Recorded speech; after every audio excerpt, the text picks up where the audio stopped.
It's a whole thing. How do you know? Carl Schmitt Autocrats tend to kill everyone, even their own Schmitt makes supporters. this point very well in his work. It's the friend-enemy distinction, right? You Carl liberals, Schmitt, the Nazi theoretician. Yeah, absolutely. I don't care. Are you a fan of the Nazis? I frankly don't care being called a Nazi at all. I didn't say that. I didn't actually say that. I said, are you a fan of the Nazis? Well, they persecuted the church a little bit. I'm not a fan of that. And whites are Native Americans. What are you talking about? You're not. What are you talking about? Whites are Native Americans. Really? I think what was happening before the 1500s? I think you're getting confused with it. I don't mind going on. Next claim is empathy can be toxic and lead to sin. It's the first act God did. After the curse, empathy, he gave them clothes. He covered their nakedness. It's not necessarily empathy. You're reading empathy into the text. It's not necessarily there. In their naked Let's go back to my claim. Let's go back to my claim and see if you agree with it. Empathy can be toxic and lead to sin. No, I'm getting us back to the claim because we've gone off the reservation now. Empathy can be toxic and lead to sin. Do you think it's possible to feel so deeply how someone feels that you can end up affirming something bad and wrong and harmful and sinful in their life? That is my claim. Well, do you think it's possible? Well, anything's possible, but that doesn't mean it's irresponsible. But I'm glad that doesn't mean it's irresponsible. It is irresponsible to affirm someone's sin or behavior that is harming them because you feel so deeply how they feel. It is much better to be tied to virtue and truth and love, which is rooted in truth. When Christ was on the cross, 1 Corinthians 13:6, not empathy, which is feeling. When Christ was on the cross, he didn't ask what everyone. Guys, it's been a while. Did you miss me? We have not talked on this channel for a very long time, and I need to make a video. It's been a year. We need to do something about that. However, in all seriousness, what we're going to be talking about today is something that a lot of people have talked about over the past, I would say, couple of months, because Jubilee has been everywhere. They were extremely active during the last political cycle, the last presidential election cycle, and they are continuing to stay strong when it comes to their activity, as they've done a lot of their new show called Surrounded.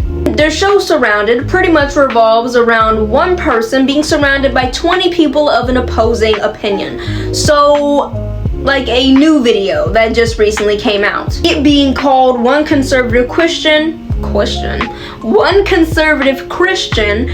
20 liberal Christians. And it was a Surrounded with a woman named Allie Beth Stuckey.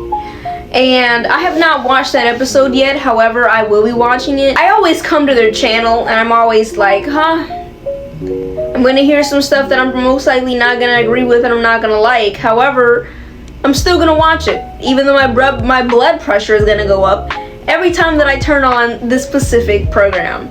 I just want to generally talk about my opinion on Jubilee and what they do as an organization. I believe that Jubilee in the beginning genuinely wanted to make videos about fostering a conversation, fostering a sense of community and consensus despite differing opinions. However, I definitely do not think that they're doing this anymore.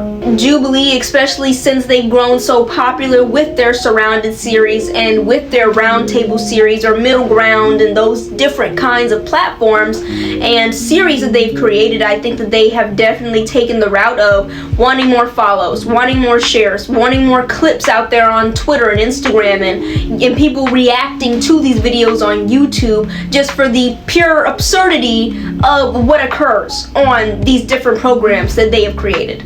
Jubilee has lost its vision, they've lost their mission. They still continue to say that, oh, we're trying to foster a community, we're still trying to foster a sense of consensus around differing opinions and bringing people together despite them having a difference of knowledge or a difference of emotional opinion or factual opinion.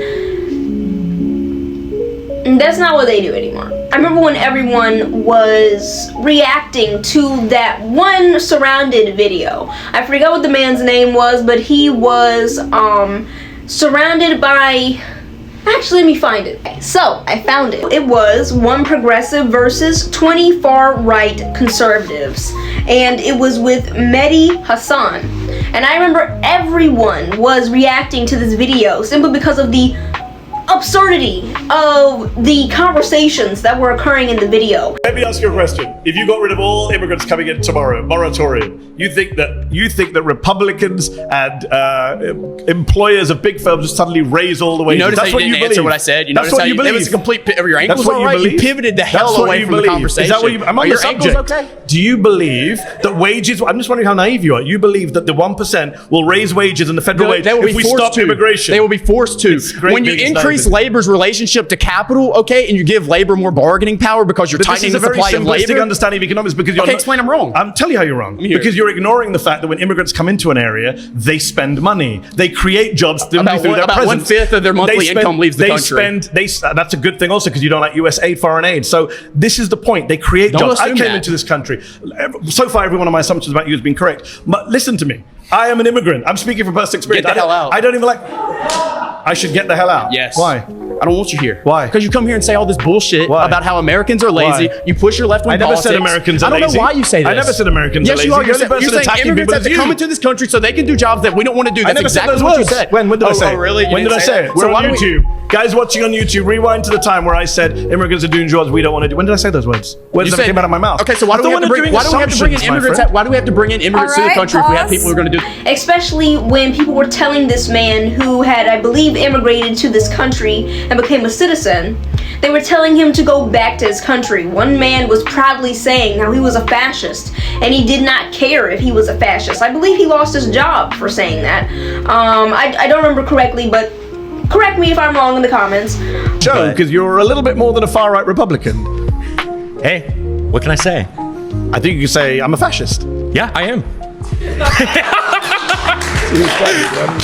Absolutely. I'm just checking who's clapping just to get my set of where everyone Because- is on this. It was an insane video. People were reacting to it. They clipped it all over the internet. It was a crazy video. People talked about for at least a week and a half after the fact.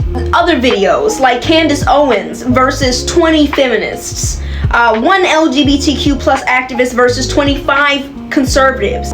The Dr. Mike versus 20 anti-vaxxers. I remember that video was widely clipped and talked about throughout the internet because these anti-vaxxers were talking to Dr. Mike, who is a licensed doctor, and he is a more family-oriented doctor. However, the anti-vaxxers were making very creative claims about what they believed was correct when it came to medicine, even though they were talking to a very much licensed, went to medical school, graduated doctor.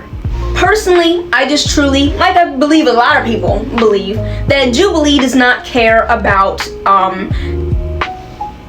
finding a middle ground or finding a common consensus around people with the Surrounded. I have never ever seen, since Surrounded started, I've never seen anyone walk out of there still being on good terms. The people, of course, who are in the circle surrounding the one person, they're probably friends, but the person that they were surrounding, absolutely not. They attack.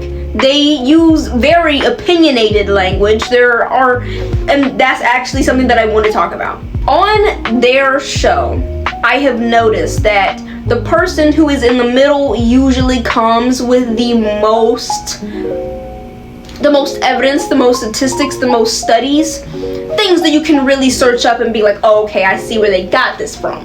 But the people who are surrounding the one person, they usually are coming to this show on a very opinionated basis. They do feel quite strongly about what they're talking about, even though they are on the opposing opinion, but they have little to no facts to back themselves up.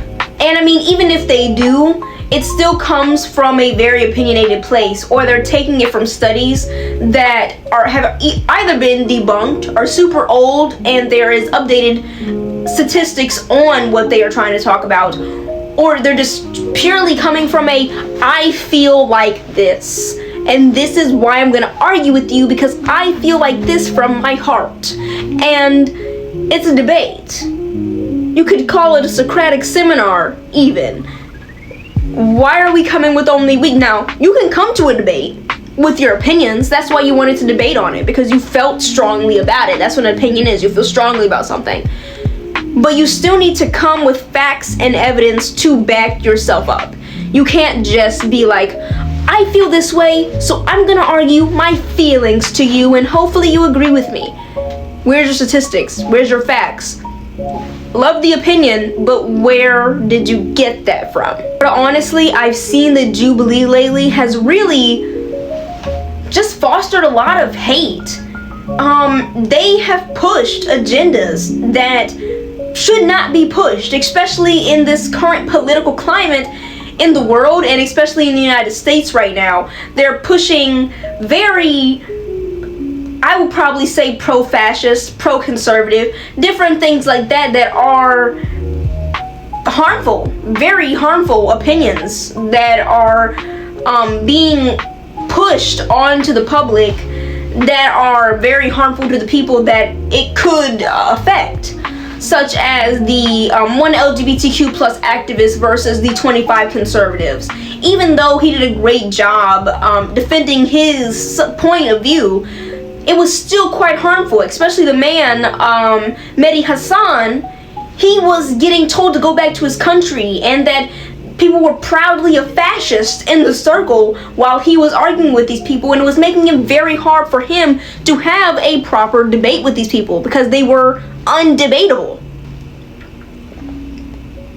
I simply find it increasingly a bank that believes we should all get more for money, like a path to turn late nights into beach day. Just 10 minutes. 10 minutes. Just 10 minutes. Haha, we're back.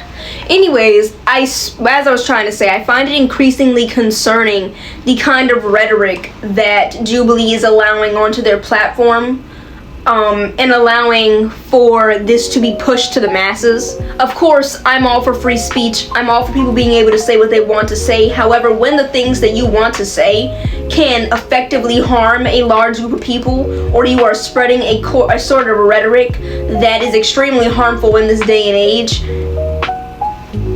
why are we pushing that? Especially if your mission or what you want your middle ground or you're surrounded to be is fostering connection, community, and a sense of collaboration despite opposing opinions. I don't see any kind of that happening in any Jubilee video I've ever seen in my life. It's increasingly harmful. It's not good. The videos, the opinions that you hear in these videos, the rhetoric that you hear in these videos, the increasingly concerning ideologies that you hear being pushed in these videos is harmful. And it's crazy that Jubilee is taking away from their own mission themselves just for clicks, follows, shares, and viral moments across the internet, just so that they can get more exposure. But they aren't truly doing what their mission intends to do. All I have to say, this isn't going to be a long video. Jubilee, do better. Make better videos. Yes, these are entertaining.